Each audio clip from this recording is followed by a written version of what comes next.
Welcome to Manna at the Tap, a podcast from Tapestry Ministries. Each episode reflects on a daily Bible reading from the Revised Common Lectionary. I'm Gloria, a fellow traveler on a spiritual journey with the Tapestry community, and we refer to the daily Bible reading as our spiritual manna. It nourishes our souls, fostering spiritual growth as we share insights and interpretations that enrich our spiritual lives.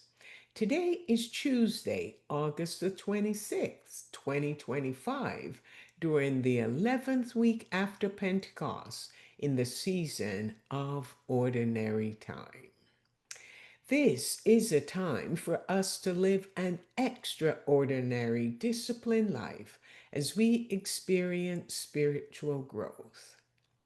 The lectionary reading is Psalm 109.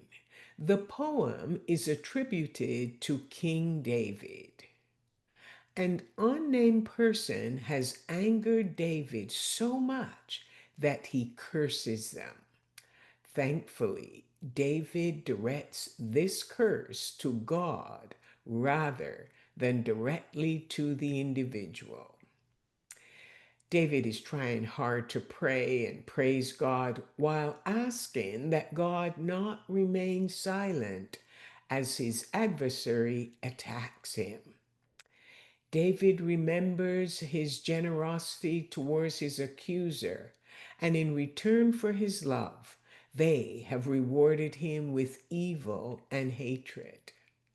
But he reminds himself that he is a man of prayer. As David continues in prayer, he hurls destructive words against his adversary. He asks that God would place a more wicked person over them, and then he listed every possible calamity that could befall them. He hoped no one would come to their rescue or support them. And in the court of law, his opponent would be deemed guilty, his life would be cut short, his children would grow up without a father, and his wife would be a widow. The lectionary reading covers verses 21 to 31. David begins to settle down and refocus as he continues praying. He knows that the Lord is on his side and will care for him. He has no other place to go and no one else to speak to but the Lord. He then will ask the Lord to deal kindly with him for the Lord's name's sake. His prayer moves to a lament.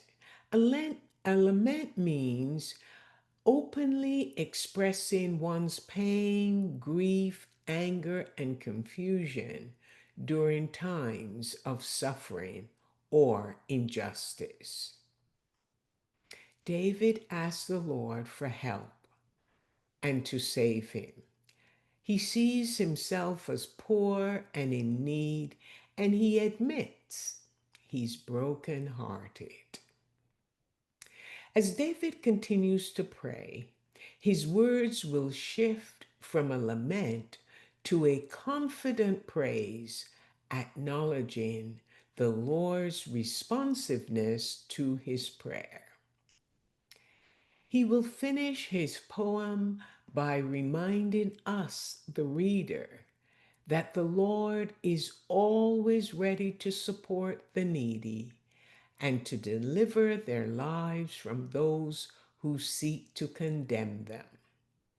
Because of the Lord's faithful love for us, when people curse us, the Lord will bless us.